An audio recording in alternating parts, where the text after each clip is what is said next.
Hi, everyone. Kimberly Cloud Show. I'm your host, Kimberly Cloud. This is my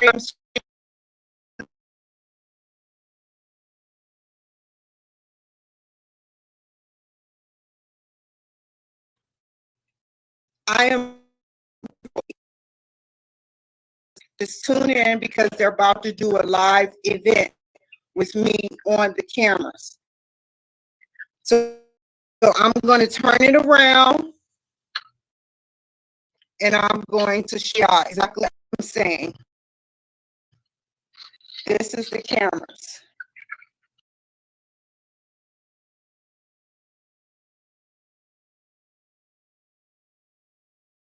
So yeah.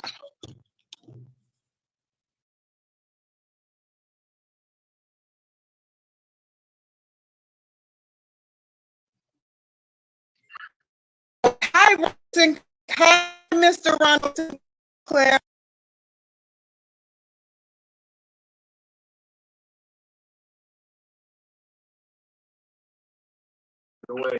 Hi, everyone. Welcome to the Kimberly Cloud Show. I'm your host, Kimberly Cloud. This is my very first time streaming on different platforms. And I just wanted to say that today I'm at Tap TV.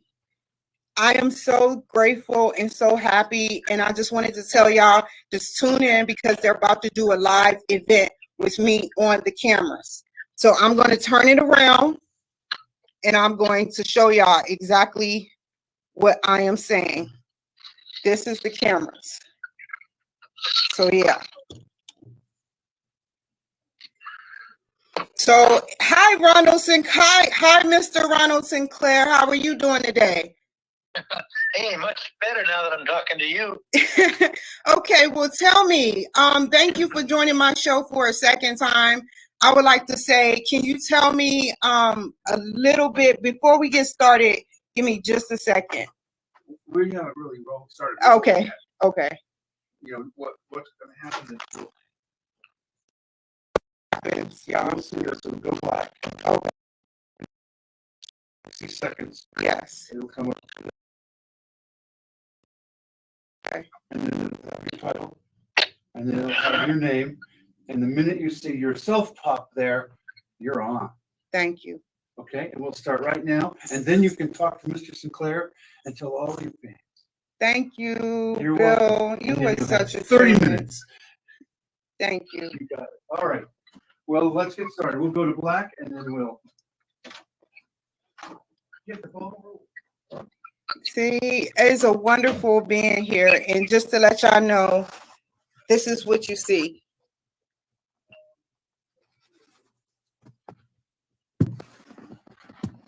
We're in the studio and it's a live event. Bear with me, Mr. Sinclair. Thank you for being a champ and hanging in there with me. Hey, I'm here for you.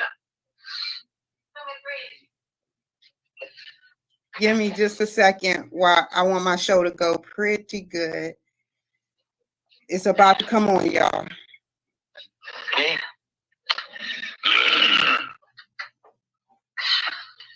Gotta be quiet. We're on the radio live.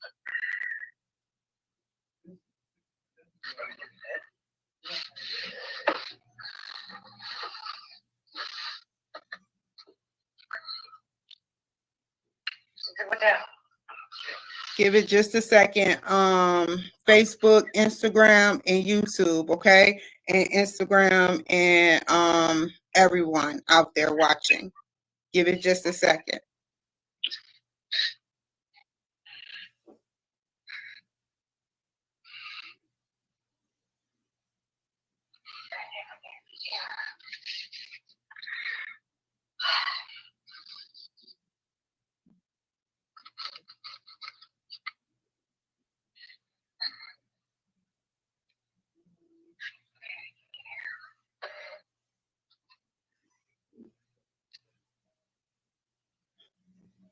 I love that title, y'all.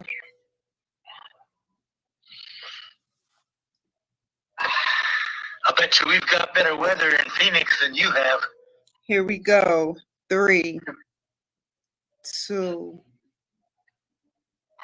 and I'll tell you about it in just a second, Ron. Hi, everyone. Welcome to the Kimberly Cloud Show. I'm your host, Kimberly Cloud.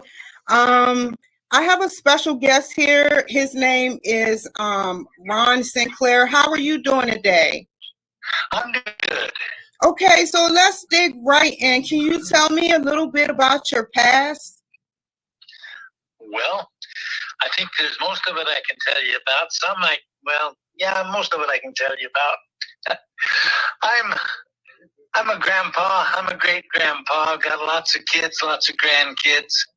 Right now, I'm doing a radio talk show hosting. The radio show is called Uncle Sam Says True Stories of Our Founding Fathers. It's kind of interesting how I started that. One day I got a letter in the mail. It was in crayon. And it was from a 6-year-old grandson. And he says, Grandpa, I miss your stories. So he lived 300 miles away. So I went ahead and recorded some stories and sent them to him on a tape. I think it was a tape.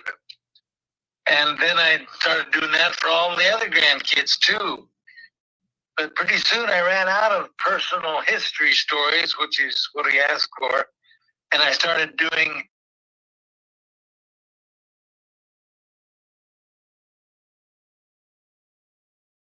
that was 8 years ago, and the show is still going strong. In fact, you can hear it on the internet every Saturday morning. Uncle Sam Says True Stories of Our Founding Fathers. Okay. And can you tell the people exactly what you're doing other than Uncle Sam Says? Like what else you've done in the past? Because you've done some wonderful things. So let's highlight those things. Oh dear. Well, the most wonderful thing I did was marry this girl that is my wife. Oh. She's given me 10 children, and she's raised them and raised me too. And so that's what a family is about, Ron. That's what it's about. I'm sure grateful to her. Most of the time in my life, I've been in sales. I worked for instance, Appleton Century Crofts, a New York textbook publisher for universities, colleges. And I went all over the western states and 2 Canadian provinces selling textbooks for them. I got the all-time largest textbook order for them. I went to BYU and got their freshman English textbook order. Wow. So I'm pretty proud of that. Another time I worked with Beneficial Life Insurance. I got the Rookie of the Year award. Yay! So, I'm pretty happy with that. But most of the time, we did a lot of homeschooling with our kids. We had 10 kids. And we homeschooled them, and they became the factory, and I was the outdoor salesman. We manufactured slings, like the old-fashioned David sling, the one that got Goliath. We called it the Macedonian battle sling, and it was a genuine article. Then we had a slingshot, and that again was a true weapon, too. It had a 50-pound draw and had more energy at the muzzle than a 20. And then we had water balloon catapults. It was a fun time. During that time, we would book our shows in the wintertime at the family. We were called the Sinclair Family Singers. Would go all over the western states in an old British double-decker bus. I'm reading that too. Yeah, 300. Yeah, you said something about you went around in a double-decker bus. Yeah, I'm reading that too. I'm trying to go along with you. So yeah, British double-decker. Disjointed here. I'm not too organized. It's fine. That bus was fun. That was fun. I believe you. So you did a lot of traveling in your present tense, but your Uncle Sam Says is your heart and gold, and you've been kicking strong with that for 8 years, right? Yes. Okay. Yes. So you've done so many wonderful things, man. Like seriously, and I appreciate you for always coming on to my show, like you did for a second time, being cooperative to having a flexible schedule with me. I appreciate that, and I understand what you said when you said something about. Can you tell us a little bit your opinion about president, well, not the president, but your future? Let's just talk about your future. We're going to stick to your future. So your future, where do you see yourself in the future? Have you actually kicked off everything off of your bucket list? Oh, no, I haven't. Some are just so far out there, though, that it's hard to explain them to people without them thinking I'm just a little bit loony. No, I want to take this radio show that I've got. I believe those stories are critical for our kids today. Our country's going to hell. I mean, I'm sorry to use that language, but it's true. We've got a real problem. And the problem is that, well, people have the wrong idea about America. We haven't been studying our Constitution or the Declaration of Independence. Instead, we get the CRT doctrine, the critical race theory. And that's what you want to talk about, right? Can you tell us a little bit about your views on critical race theory? I sure will. Critical race theory is teaching lies about America. Okay. For instance, one of the lies is that, well, take a look at Thomas Jefferson. He was a hero. Good grief. He's been accused of going above and beyond the Constitution when he had the Louisiana Purchase. Baloney. He turned that into a treaty and was ratified by our Senate. He did it legal. Another thing that's really been crazy about him is they've accused him of having children with his slave, Sally Hemings. Didn't happen. And either way it goes, I don't mean to cut you off. David Barton, he was a guest quite often on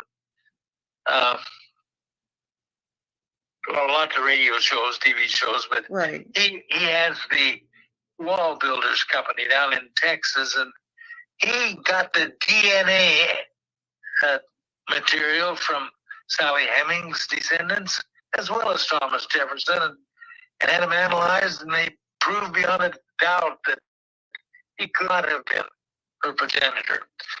And in the process of doing that, he also discovered who was. It's kind of funny. That's one of my stories. You want to read that or listen to it. Okay. And I have another question.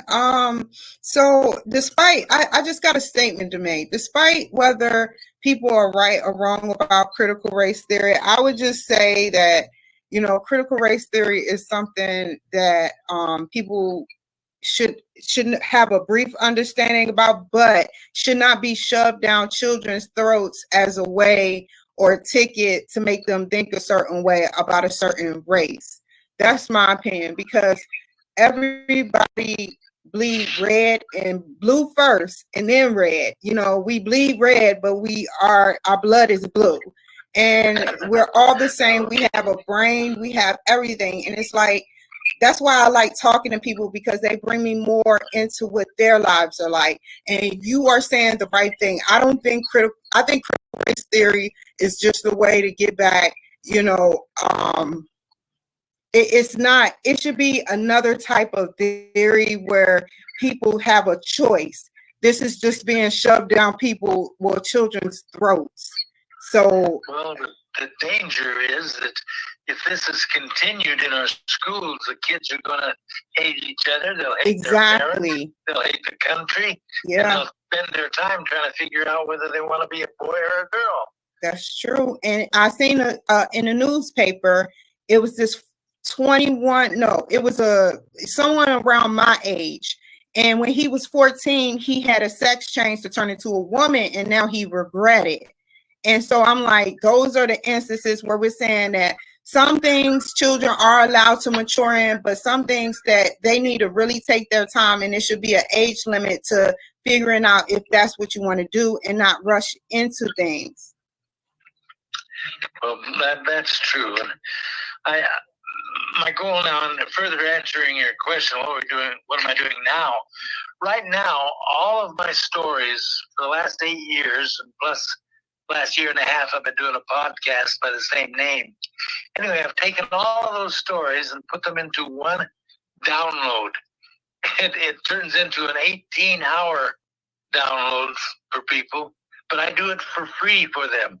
They'll go to my website, they can download that, no strings, just free. So go get those stories and listen to them. I call it the CRT Destroyer because any kid that listens to these stories will never fall for the stories about America that the CRT promotes. They just won't. And can you tell the people, like, what made, when you first found out about critical race theory, what actually was your, like, what was you, do you remember the exact moment of what you were doing when you, and how you felt about that?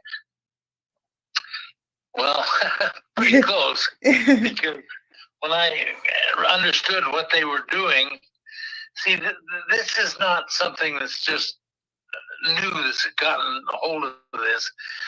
It started back in the early 1900s, when the progressives were in charge, and their crown jewel was the League of Nations. And our Senate then was smarter than the senators now. They saw through it and shot it down, and then the powers that be then went underground. They didn't go away. And they started pushing their agenda wherever they could. And it turned out that most of the places they put it was in our education. And that's why most of our Ivy League universities, four-year schools, they're leaning so far left they need outriggers to stay upright. And it's by design. It didn't just happen. There's no serendipity here at all. It's by design, and it's generational in scope. Started with Karl Marx. Understood. And this is something that is in your heart, so I understand your opinion. You are definitely entitled to your opinion on every aspect of how you feel about critical race theory, looking from the inside out. And do you think that the people should be educated in a more humble way about what happened and how we can reconstruct our nation towards a better life other than critical race theory?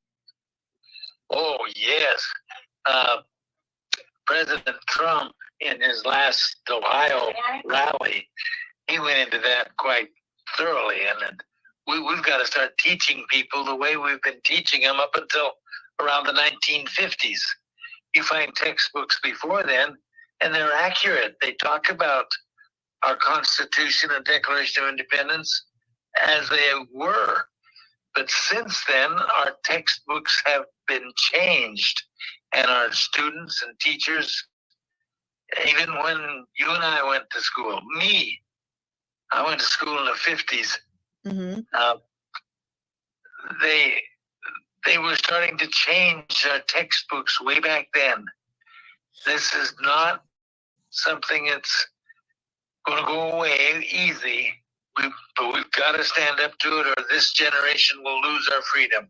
Because it's obvious ever since generation to go apart. Ever since critical race theory, like, okay, I am an African American woman, and I feel like anything that causes me to hate another race isn't right to produce. I understand truth and I understand embellishment. Embellishment, because not there. Let's go back to the slaves. This is how a Caucasian male was raised to do. He was raised by his ancestors and his ancestors before that to put us into slavery. Now, that's how history happened. We need to learn that it happened, and it's in the past, and if I could help it, there would be reparations, but there's no reparations that are coming. The reparations are getting more schools out there for African Americans, getting more jobs out there for African Americans, getting more everything out there for African Americans. But as far as like reparations go, I get it. You know, we've been through, it's been tough for us, but you know, I just feel like if we come together, because one good friend, DeMont Reese, told me, have a friend in every race. And Trump has friends in every race. He's friends with everyone. You know, everyone knows President Donald J. Trump. And I feel like I voted for him in 2020, and I hated when he lost. You know, it really hurt my feelings. Yeah. And you know, one last thing, you know, the way that they last I heard, they said something about him being in contempt of court by a judge, and I was like, okay, why? Because of something that happened or something, the January 6th, or his taxes. It was his taxes. It's always something to put him in court and have slow him down from his progress of talking to his billions of people that know who this guy is. It's true. It's always something coming up. But I'd like to talk about what you just brought up, if I can. Go ahead. You mentioned the fact that America had slaves. One teaching of the critical race theory is that America is bad because America is built on the backs of slaves. Now, and then they say that reparations are required and needed. And what I want to explain is that we need to teach Americans and the whole world that our American Constitution is the vehicle that Heavenly Father used to stop slavery being legal in this world. And the way it happened was a long, drawn-out process. Good grief, you think Trump had problems now? When this Constitutional Convention was being held, they had more problems with that issue than anything else. They were divided right up the middle. One half says, well, we cannot have slaves and be a free people like our Declaration of Independence says. Mm-hmm. And the other side said, well, we must have slaves because that's how our economy is based. That was the wing it left, right? They weren't going to come together. That was the left wing. wing. Compromise. Was that Democrats that said that? The Democrats said that, right? That they must have slaves. And the Republicans said, no, we must not have slaves. We must free the slaves. Because that was President Abe Lincoln, right? No, this was before, when the Constitution was being prepared. Okay, let's continue. They couldn't agree. They couldn't agree. And so they had a compromise, and that compromise was, it kind of looks ridiculous from our point of view, mm-hmm. but they called it a Negro 3/5 of a person. Oh, wow. And with that, the South was willing to go along with it, and they made another compromise that was there would be no more importing of slaves for 20 years. And then, well, the South could, they could keep their economy going that way. It was a long, drawn-out process, and it didn't stop slavery at that point. The Constitution was written, it was ratified, we became a country. It was another 70 years or so at the Civil War that we had the Emancipation Proclamation, and that stopped most of the slavery then. But even that didn't stop slavery. It was the 14th Amendment where they actually, our Constitution stopped legalized slavery. And that was President Lincoln, right? He freed the slaves. Yes. Okay, yes. So I was way like behind or ahead when you were talking about the Constitution. President Washington, or the time created with a bunch of people together as a whole, and they couldn't agree on it. So as the third or the fourth president, because I think he was like the third or the fourth president, he was Republican President Abe Lincoln, and he set up their free displays. They got mad in the South and they plotted on him. And Booth, I think his name is Booth, he shot him in the head. Yep. Wow. Yep. Yeah, I think he was the president. He was decisions, and we owe a lot to him. But I just wanted to make the point that after our Constitution was ratified through a long and difficult process, to accept some slavery principles because they couldn't get it done otherwise. But once that we did get the Constitution ratified, countries all over the world, let's go into that. That the first time that Emma knew that freedoms came from God, our Constitution. And when we freed the slaves after the Civil War, it started a landslide all over the world. And as a result of our Constitution being ratified and going through the Civil War and all that, we stopped slavery all over the world because of our Constitution. I agree. And that's, I hate to, we're getting close for time because we have like less than 6 minutes left. I would like to say something also, because it's educational. What's going on in Russia is unacceptable to the fullest, because you have, once a body had hit the ground the first time and a missile plowed into a hospital, or whatever he is doing, he actually went to church to pray on the people of Ukraine. President Putin would like a spat in every American, every ally to Ukraine's face.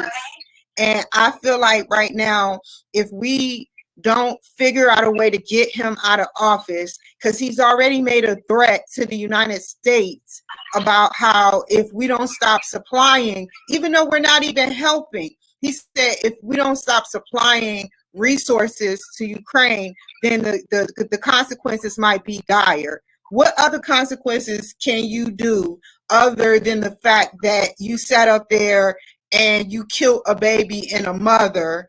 It's just sickening to me. What are your views on that for 2 minutes? You got 2 minutes. Well, that's not long enough. I know, right? I would refer everybody to listen again to President Trump last Saturday at his Ohio rally, because he goes through that. Woo-woo. Oh, gee, we've got to stand strong. Biden is telling everybody, yeah, we don't like it, but we won't do anything about it. But President Trump, I'm sure if he were in there, it would never have happened in the first place. If we can get him back in there, he'll stop it. Yeah, I agree. And it's like so many things that I wanted to say. And I know that, he was cordial to get that message out there. President Trump was very cordial with Putin, but he even was quoted saying he admired the guy. And now he's, I do too. I admire how he's getting away with this. I'm admiring how he's getting away with this, because if it was any citizen out on the street, that killed somebody cold blood, the police would step in and execute that person, because that's not what you do. You don't go around killing people, innocent women and children. The police wouldn't stand for it, the FBI wouldn't stand for it, the CIA wouldn't stand for it. And in closing, can you tell the people how they can reach you and watch your material at Uncle Sam? You bet. Thank you. My website is unclesamsays.us. unclesamsays.us. Go there. first thing you'll see is how to get my stories for free. Do it. Get them. They'll kill the CRT effects in your life. They're all true, absolutely true, and that you can reach me through there also. Well, I want to thank you. Stay on the line. I want to thank you for joining my show. You definitely take care. Be safe out there, and everyone, and stay on the line, Ron. Okay. Thank you for your time, Ron.